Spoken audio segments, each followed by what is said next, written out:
संरक्षण होतच नाही, पूर्ण पिकाची तुमची रोगप्रतिकार शक्ती निघून जाते. वारंवार तुम्हाला पेस्टिसाइड औषधं, रासायनिक औषधं मारावं लागतात. एवढा जमिनीमध्ये त्याचा घातक दुष्परिणाम होत राहतात.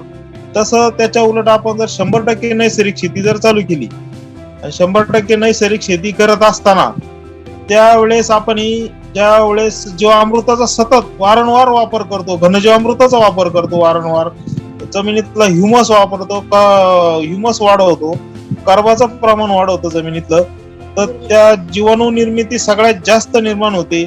त्यावेळेस जमीन ही इतकी म्हणजे रोगप्रतिकार शक्ती निर्माण होती, इतकी भुसभुशीत होती आणि जमिनीमध्ये तुमचं सूक्ष्मजीवांचे, गांडुळांचे प्रमाण इतके भरमसाठ प्रमाणे वाढतात का तुम्ही कुठल्याही प्रकारचं पीक केलं तर नैसर्गिक कुठल्याही म्हणजे आजार येऊ द्या, कुठलाही रोग येऊ द्या, ह्या सगळ्या गोष्टी